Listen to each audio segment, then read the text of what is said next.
Good afternoon, everyone. My name is Bronwyn Starr. I am a Senior Program Officer with the NYHealth Foundation. Thank you for joining us for today's webinar, Community-Led Food Systems Change, a conversation with ioby, or In Our Backyards. This webinar will be recorded and posted on our website in the next couple of days. FYI, I'm going to back up a little bit and talk about when NYHealth Foundation launched its place-based building healthy communities priority area back in 2015. We knew that we had to focus on identifying and supporting not just our larger grantees, but community leaders as well. ioby quickly emerged as a promising partner for this work, offering a grassroots complement to top-down policy efforts. ioby provides individuals who want to lead service projects in their neighborhoods with an online crowdfunding platform paired with one-on-one fundraising coaching. Over the course of 4 grants, NYHealth invested a total of $546,000, most of which was used to leverage an additional $476,000 in citizen philanthropy through a one-to-one matching campaign. So that's $1 in funding provided for every $1 raised through crowdfunding. These grants helped resident leaders with resources to tackle some of their most pressing community health concerns, continue the Matching Funds campaign to advance hyperlocal ideas for building healthy communities, and respond to the impact of COVID-19.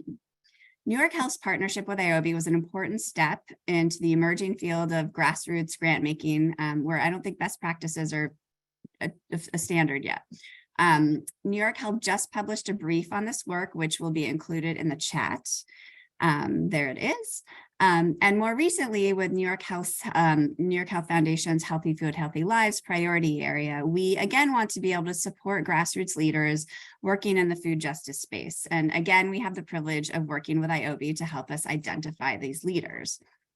So today we are going to hear from Miriam Parson, the match program director at ioby, and Krista Ehasz, who is a senior community affairs coordinator at Blue Cross Blue Shield of Western New York. But more importantly, she was a former grantee and ioby recipient. So first, Miriam is going to speak about the ioby model, why it is so special, why we should all be paying attention to their work. And then we'll hear from Krista about her experiences leading several ioby campaigns. We will have plenty of time for Q&A, at which time I will ask the audience to type your questions into the chat. So with that, Miriam, I'm going to turn it over to you. Thanks so much. Appreciate you sharing time today. I am going to just open up some slides here. There's my share button.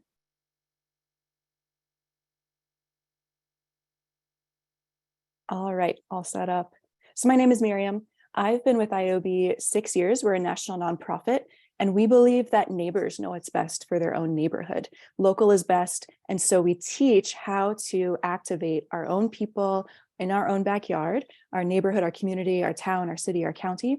That way we can aggregate resources for ideas that move more quickly and prove the future that we want to build. And so it's much more about raising the number of people behind a project for a thriving community, and also the dollars that you raise to get that project done and to get every subsequent project done. So today we're going to talk about crowdfunding, but it's really about resident leadership, community leadership, and on-the-ground democracy where we're participating in our own communities.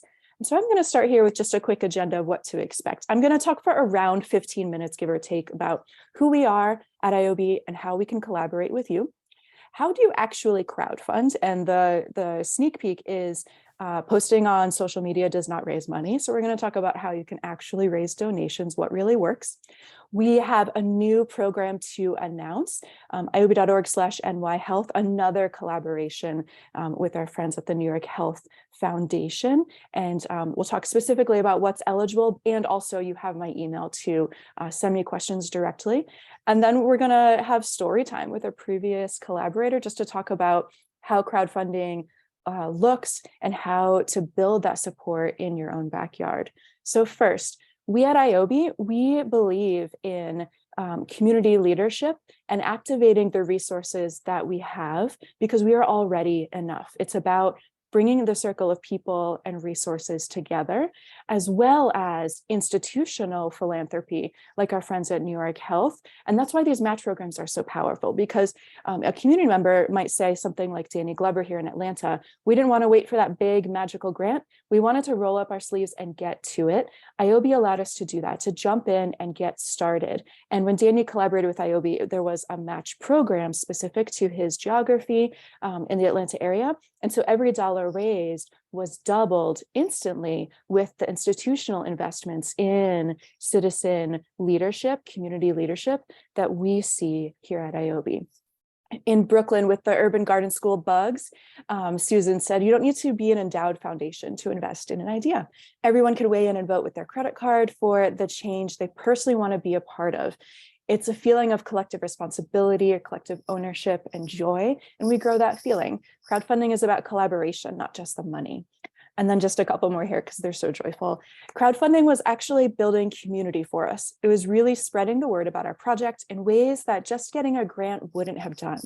So all sorts of people felt invested and involved. It was a way to build more community, which was really amazing. We say all the time that some people can give an hour on their Saturday, some people can give $10, some people can give $100, and that our matching programs can double that support. And so, we get to this point where our collaborators see that whether a project succeeds or not, we're still building the communal support for a thriving future for all in our neighborhoods, in our own backyard. And so this is about taking the first steps for our future together. And crowdfunding is a tactic, a strategy for that outreach. So the way we collaborate is you tell us your idea, ioby.org/idea, IOBY.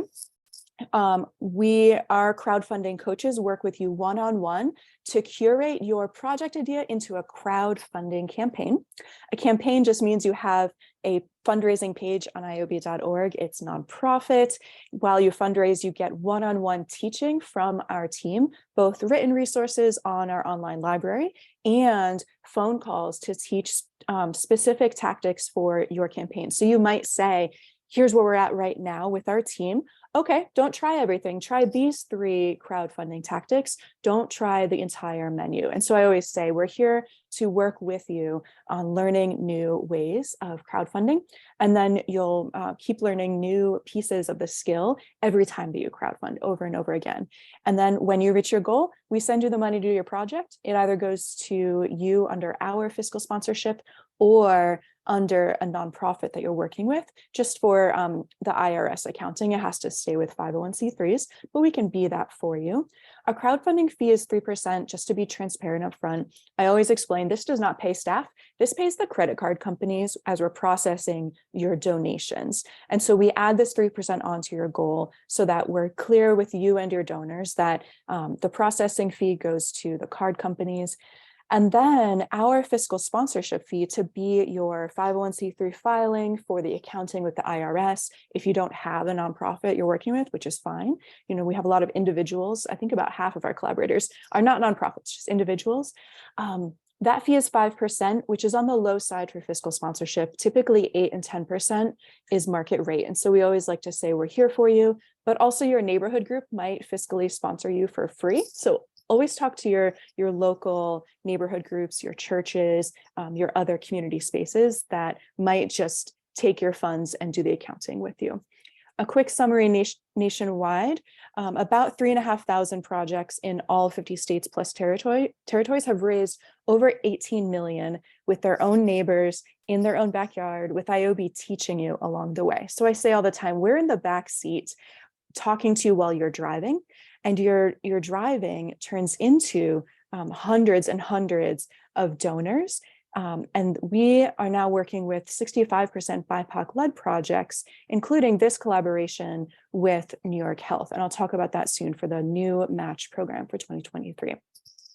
So just to talk about our history together, something we've collaborated on after several match programs with NYHealth Foundation, we have a Healthy Communities Toolkit that tells the stories of some of our collaborators who've put together rowing experiences. You can see on the left there, running events like a community 5K to promote the neighborhood's assets and beauty, or the Bronx Salad project that raised about $5,000 just to expand their community garden, which is no small feat to be feeding your neighbors directly. There are community walk celebrations to increase step count in a fun way for families, or just setting up pop-up events like this one here to teach mountain biking skills to kids that turns into the ability to bike to school every day or bike with their friends safely. So these sustainable projects for community health are how we collaborate. And now this year we're focused on a food-based, excuse me, a food-based community health match program. And so just a couple examples here before I dive into how to crowdfund. Excuse me. So the Wyckoff Farmhouse has fundraised with us several times. And so every time they crowdfund, they find new donors, new friends in the community. So it's not only your existing list of supporters, it's that once removed list that can be brought in to your crowd of donors. And so they raised $22,000 under a match program. So half of that was from donors, half from institutional matching funds to expand their growing space for community food. And then just another quick example, this farm, where is it? In Brownsville, they raised $11,500, half from donors, half from matching funds to bring solar power to their irrigation, to have a more sustainable irrigation system at their community garden to feed neighbors locally with healthful food. So these are the types of projects where, yes, there might be a grant, and building community support creates the engagement, the longevity, the sustainability, so that anytime a project comes up, oh, we need to fix the irrigation system, we can work immediately and urgently with our supporters to crowdfund the money that we need, and then get that project done quickly while we're also working on the longer cycles for grants. Or perhaps you're not a nonprofit, so you don't have as easy access to grants. And so working with our fiscal sponsorship, these match funds bring grant funding into your community funding to double the work that you're doing with crowdfunding. So I'm going to talk quickly about how to crowdfund. So you get a taste of our curriculum. We're here to work one-on-one, and we do a lot of workshops with groups. And so I'm open to hearing from you if you want to do a coalition workshop where we curate a webinar just for your team or for a bunch of community groups that you meet with regularly. But today, let's do a sneak peek. The too long don't read is they can't say yes unless you ask. So how do we ask for donations? First, we start with who's going to do the asking? Who are our teammates who ask people to donate? Because this is all about the relational circles that love the person who's asking, they love the place impacted by the project that you're fundraising for, or they've experienced the issue and they love that you're doing a solution and they could contribute and be a part of that solution. And so when you get your team together, this is a team of teenagers I worked with in my hometown in Pittsburgh who put together a Zoom tutoring program for high schoolers to teach the elementary and middle school siblings, because they were watching each other's siblings fall behind with online school during COVID.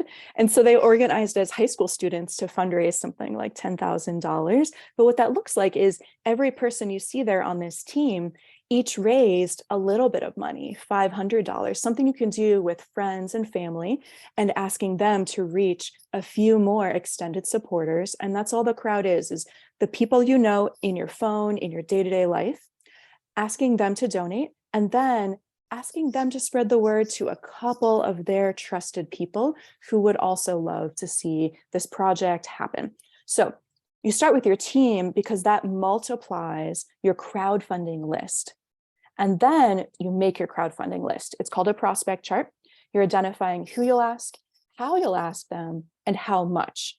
This gives you your plan so that week by week, you're not figuring it out. You already have your homework for this week. And so you're planning who you'll ask in person and how much you'll ask, who you'll ask in a phone conversation. I always recommend start with a text. Hey, I want to tell you about this. Do you have time this week? That way it's less awkward. Some people you don't know that closely, but they're part of your acquaintance circle to support good community work. They can get a personalized email if you don't have time to call them on the phone. But then your mass emails, social media, paper mailings, these all have the lowest return rate, the lowest rate that people actually will donate money. And so we really don't encourage that mass communication. Crowdfunding is most successful with one-on-one conversations, with a text, a phone call, an in-person conversation. And that's why you start with who's close and comfortable, who I can speak to in person about donating to something beautiful that we're doing in our community. And that comfortable conversation snowballs into the crowd that your friend can reach with you, 5 text messages to some other people who will be interested. But you make your plan first with this type of chart so that you it just reduces the stress. So that you know who you're talking to, pick 3 people this week, and every week all the teammates are checking in. How did it go this week with your conversations? Even if it's just 2 of you, the multiplier effect is very impactful for your crowdfunding, because then you have twice as many prospects on your conversation list. And so don't go it alone if you can help it. Always have at least 1 teammate. But all the time, people start alone and then they find that their first conversations turn into teammates. So start with your prospect chart, and then how do you ask for money out loud? The biggest shift is going from a general support request to being very, very specific with how our money will turn into immediate community impact. So instead of, please support our garden, we connect with, we believe in, this example here is a different topic, but we believe in training our students for next generation jobs. And so here's immediately what we're going to do. We're all pitching in to fund a coding summer camp. Will you join us with a $40 donation to support our students? I can tell you more about what it will look like. What this does is it connects with the person's heart, what they already believe. They're not convincing them of anything. Then here's an immediate action that we're all a part of, and we want you to be on our team to make this happen with us. So then you're standing side by side, looking at this future that you're building instead of the stressful, oh, I'm asking you for money. And then it's join us. It isn't can you give, it's join us with $40, $20, $10, whatever's comfortable for the person you're speaking to. But if you remember nothing else out of today, science shows in donor behavior science that asking a specific dollar amount gets you far more yeses and actual donations. So no matter how you ask people, a text message, a mass email, the people you are able to speak to, always ask a dollar amount, no matter how you word the overall request. Then I can tell you more about what it'll look like. Keeps people in the conversation so that they want to ask questions and hear more. So you have a chance to help understand what they need to get to a yes and donate. So here's a quick example. This was a crosswalk project for neighborhood safety. Hey, Dominique, I noticed that cars speed way too fast in our neighborhood and it isn't safe for our kids to bike or play. I started a crowdfunding campaign to install planters to slow down traffic. Could you give $25 to make the neighborhood safer for kids? I'll tell you what it'll look like. When folks are leaning towards no, that's fine. It's going to be about half of your conversations, but they can still be collaborators in some way. Sometimes they're not saying no, they're asking questions. And so keep circling back around to, what do you think of $20 to join us for this project? If people aren't sure how much to give and that's why they're leaning towards no, give examples. Most people are giving just $25 and we're asking lots and lots of people. Sometimes people are not a donor, but they're an ally or a volunteer. So everyone you speak to, whether they donate or not, the crowdfunding piece is asking who are a couple people you can text right now with the link and why you think this is important for our community. Then they're doing the exact same thing you're doing with starting with the heart. This is what we believe about our community, about our future. And so we're doing something about it. Join us. That simple text message can expand your crowdfunding beyond the list that you made at the beginning with that prospect chart. And then some people just aren't bought in. Oh, well, see what they want to see next time or ask what they want to see next time. Maybe they'll stay on your volunteer list. And then the 4 stages to outreach are critical for building momentum. So here's what we teach. You announce your crowdfunding campaign to your closest friends and family. For me, that's my brother, my 5 best friends, a couple mentors in my career. You get that money on your page along with your own donation so that your name is represented too. You get that money on your page so you're not at zero when you're asking your community. You have your early supporters. Then you celebrate your crowdfunding projects to your entire list with an announcement email and a few text messages to the next donors on your list from that list you made earlier, and follow up with phone calls, see who you can visit in person. You're celebrating that we're doing this, we're building early momentum. I know you care about this and you participated last year. Will you be one of the first to donate this year?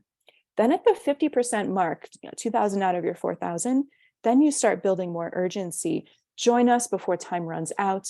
And this is when you're talking to people who you're not really sure that they're going to donate. They're less close to you, but they're on your community list, or they're in your phone, or they donated 2 years ago and you haven't seen them since. This is where you can build the reintegration of your supporters into the next great thing that's happening. Just a quick text and then a conversation over phone or in person.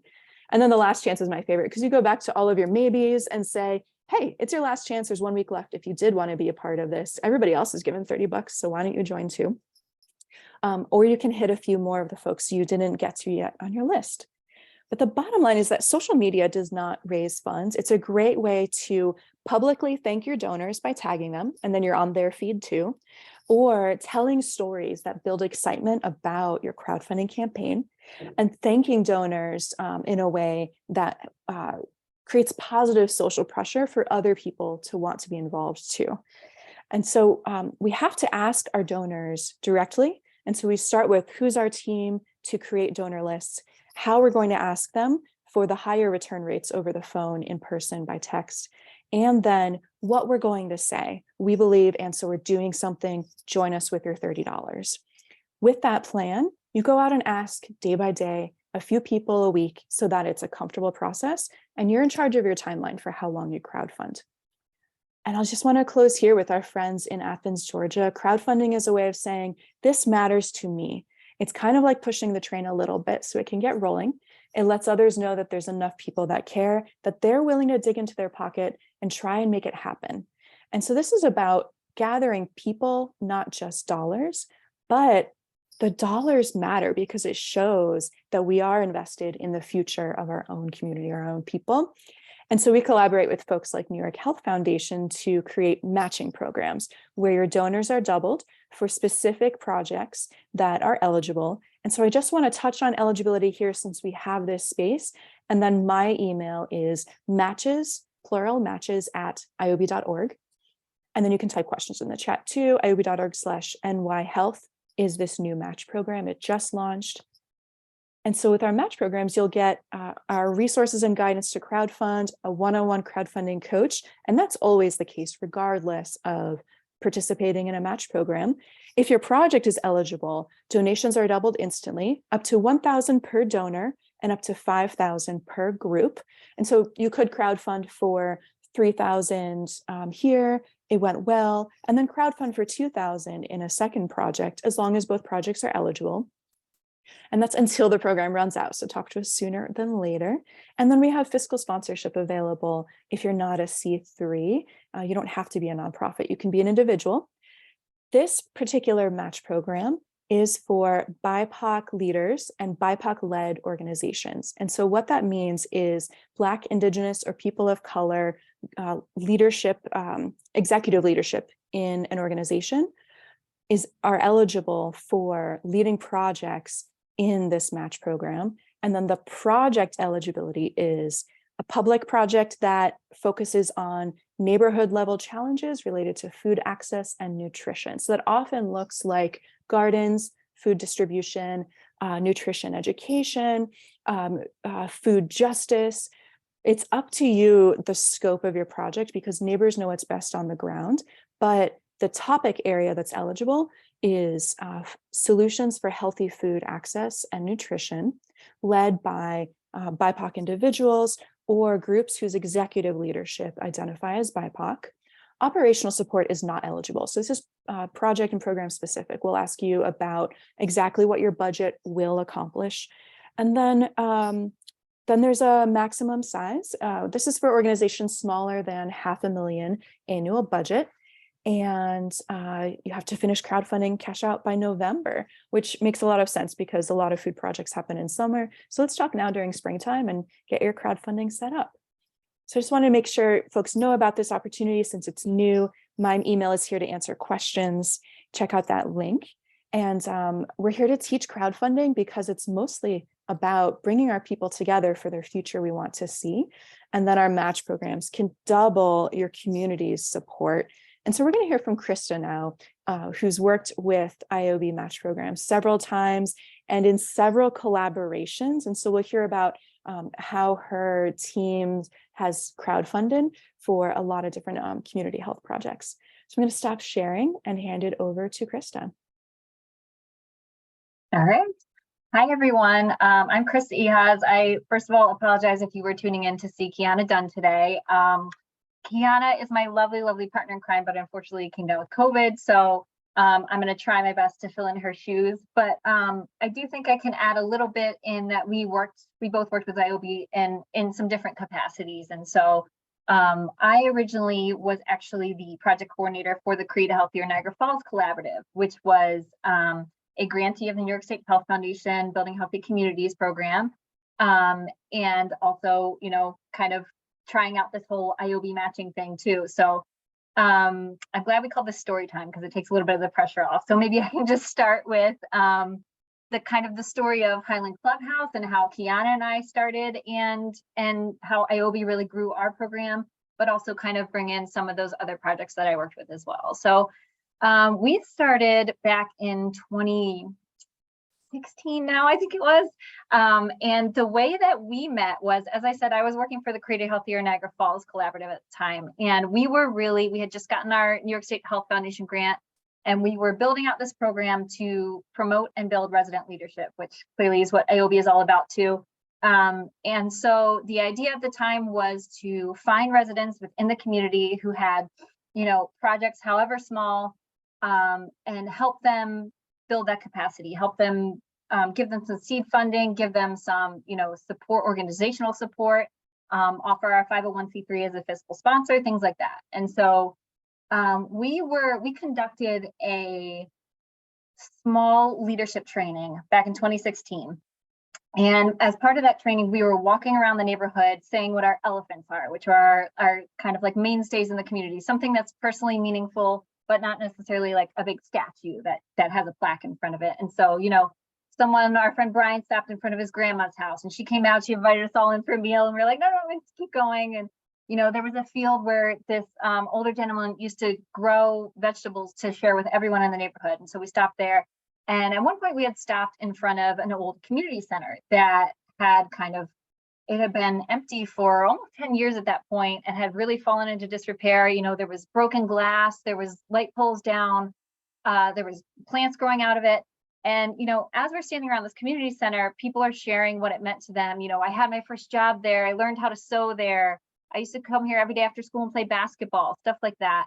And we're hearing these emotional stories, we're hearing these great things, but this is obviously a void in the community. Like it's a literal, visual void that you can see that something is missing there.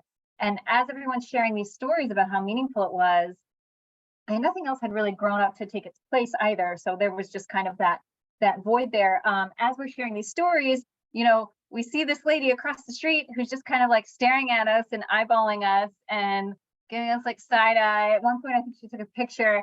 And then finally, our dear friend Evelyn goes over to talk to her. And she says, so many people come and stand in front of this building and stand here and talk and take pictures. And then they leave, they get in their cars and we never see them again. And nothing's ever done about it. And so that woman standing across the street eyeballing us was Kiana Dunn. And we said, we don't necessarily have the millions of dollars to fix up this particular building and build it tomorrow. We are going to get in our cars today, but we're coming back tomorrow and we'll be here tomorrow with this resident leadership program. And maybe if we all work together, we can do something about this. And so that's how Kiana found us and that's how we joined forces. And, we met up the next day and we haven't stopped meeting since. And so she at the time was actually working on a program for mentoring middle school girls. Her daughter was in middle school. And she just saw like how much they struggle with that particular age range and how much they needed things to do. And so her first ioby campaign was actually to fund Wish mentoring. The Highland Clubhouse was a program that like I said, it took a long time and a lot of effort to build towards making an actual community center, which is what the Highland Clubhouse is going to be. So we did start with smaller campaigns. Highland Clubhouse, we eventually became our own 501c3, but if it weren't for kind of that fiscal sponsorship and the leadership growth and the ioby and the seed funding, we would not have been able to, I don't think, become our own 501c3. Honestly, it was, it was a process, and there was a lot we learned along the way while we had that fiscal sponsorship that was able to get us to that point where we were ready for that. And so we're just definitely very thankful that the collaborative was there to help get us off the ground at that point. We ran, I don't know how many exactly in total, several, I want to say several ioby campaigns, and we learned a lot along the way. We started small, we were starting with just enough, asking for just enough to like purchase a vacant lot from the city. And so we started with asking questions. We went to the city, we said, there are all these lots, there are all these abandoned buildings. What would it take if someone wanted to buy one and fix it up? And they said, oh, you can have it for next to nothing. They made it sound real easy. It's not that easy, but we were able to get one eventually. And all the seed funding from that was from our ioby campaigns. And so I think that we ran into a lot of challenges with it, but we were successful. I think our most successful campaign was around $13,000. And that amount, we found that was really just helped us bridge into other opportunities, because, we had a funder say to us, our first grant we ever got, we had the funder say to us, wow, we can't believe, like, for a not unknown new nonprofit, you were able to crowdfund $13,000. And so I think that ioby coaching was certainly helpful. I think that along the way, one of the major challenges in probably other neighborhoods, but definitely our neighborhood in particular and our project in particular was, we're in an area of high poverty, and we're in an area where this project is definitely needed, but it hasn't come about yet for a reason. And that's, the residents don't really have a lot to invest in this. So asking them for money was really, really tough. You always want to be, additive and not extractive from the community that you're in. And so it can be difficult, especially when you have resident leaders who are living in a area of high poverty. If they're asking their networks, their networks are people who are also probably living in poverty. So it's difficult to make big asks. So we really started small, $5 or $10. We made sure that people knew, kind of look at it as an investment, or look at it, make sure they knew what they were going to get out of it. So, if you give $5 to this campaign, it's then doubled to 10, and we'll have these other things, and that will create, free youth programming down the line for your kids. So if you invest $5 now, we could end up with, a free summer camp or a free after school program every Tuesday. So things like that. And then also using that as a kind of springboard to build forward and make sure, keep in contact with people, because once we had their emails from the first ioby campaign and everything like that, we're able to keep in contact and build that list and say, here's what your money was doing. Here are some pictures of the building that we bought. Here are the kids enjoying the after school program that was funded through ioby. So that really helped with our next campaign, because we're able to show, like, look, we didn't just take your money, we did something with it. And so I think that was a helpful thing too. Once we got that first one underway and under our belts, we really learned it helps the more and more you stay in contact and the more you get the word out. It is helpful to bring about other donors and things. And so, there were some other kind of creative things we did with the other projects. There was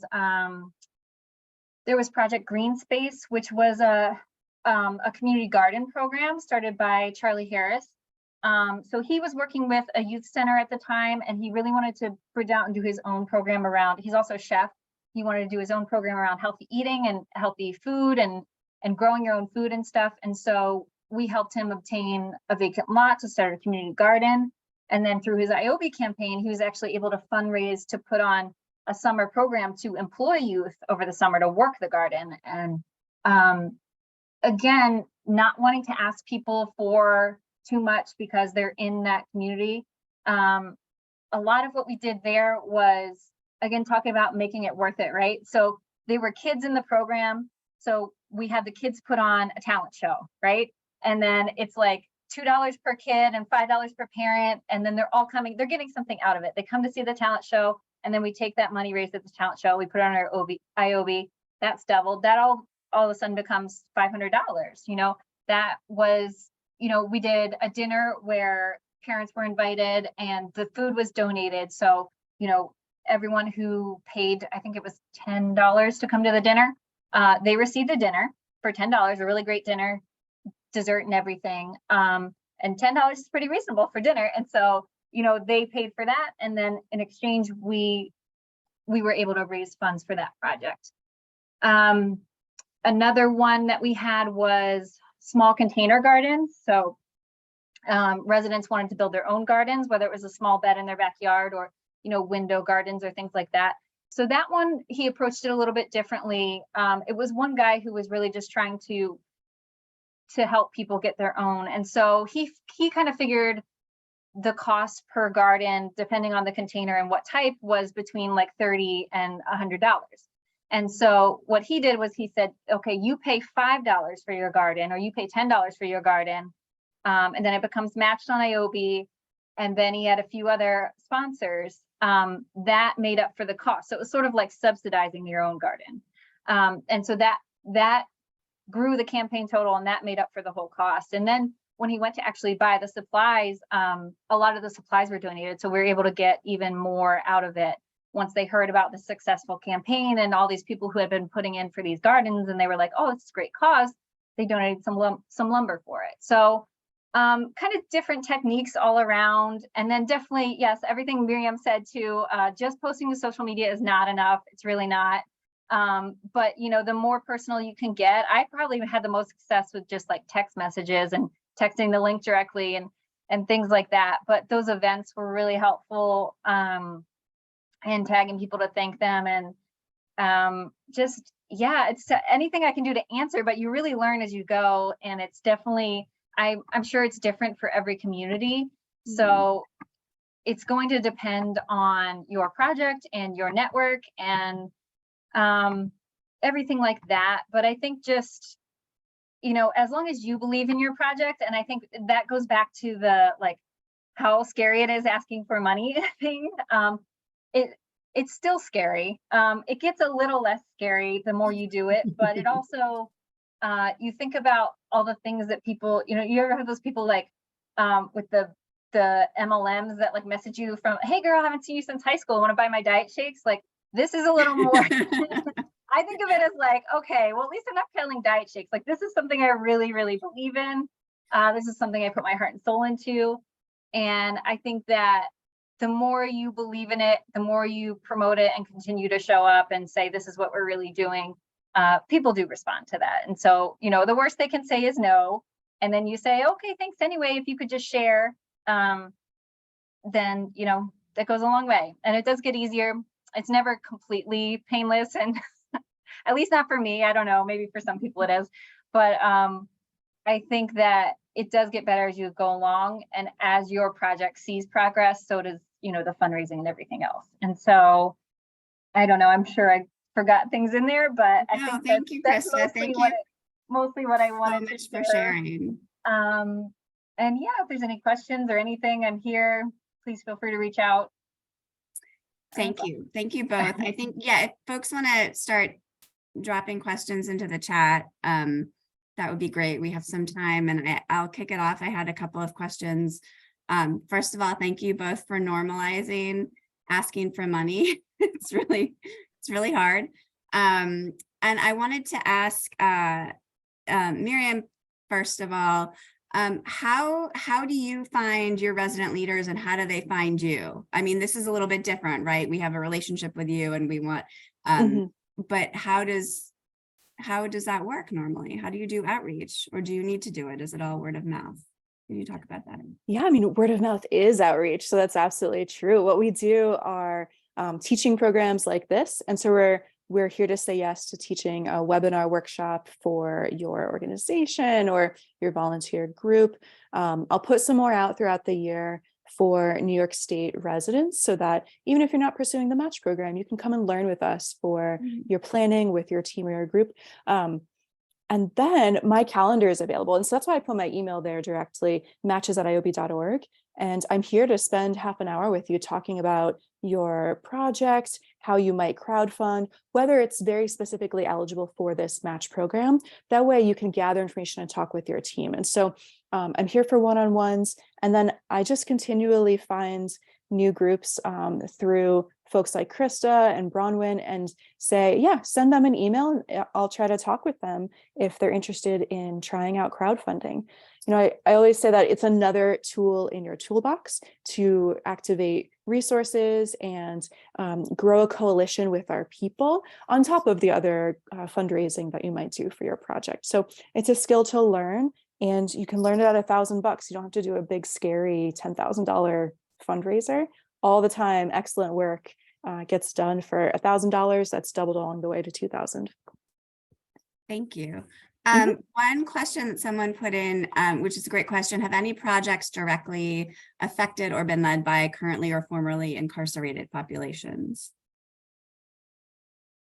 So we're a national nonprofit. So my wheels are spinning, and the first example I think of is in Cleveland. I think it's Cleveland. Yes, there's a bailout fund that we collaborated with several years ago because of the disproportionate costs on families when bail has to be met while you're defending yourself so that you don't lose your job and you can get back to your kids. And so we collaborated with that community leader and a large coalition. That's the first one I think of specifically. That actually prompts another question for me, and maybe while your wheels are spinning. Is there some sort of ioby like alumni network? Like if there are people who have had successful campaigns and there's a similar one in LA and then there's one in like Atlanta that they want to do you do that kind of matching as well? I think, you know, we were talking earlier about like peer-to-peer learning and how invaluable that is. So absolutely. So one of the ways we do that is in these webinars. Many times we'll have voices from across the country or across a state. And then we always ask permission first. Do you want to be connected and speak with someone across the country who's doing a similar ioby project? So we can do a little bit of that networking, but we always ask permission first. And then we're celebrating our 15th anniversary this year. And so I'll just say that we have dreams and plans for a database and an alumni network, but like any group, we are mid-sized and growing ourselves. And so the short answer is we do the best we can individually, but in the future, we hope to have an alumni database available. Okay. Well, thank you so much. I think I don't see any more questions in the chat. And I know Krista already responded to someone about Project Green Space, but just so, you know, to reiterate to our audience, we do have this matching ioby opportunity. Please get in touch with Miriam. Please get in touch with me if you have any questions about it. This was a really, really helpful, great chat, you guys. Thank you so much. Thanks for coming in at the last minute, Krista. And we, like I said, we will be posting this webinar again in the coming days. But with that, I will say goodbye and thank you again to everyone for tuning in, and have a great rest of your day. Thanks, everyone. Bye. Bye, everyone. Thank you.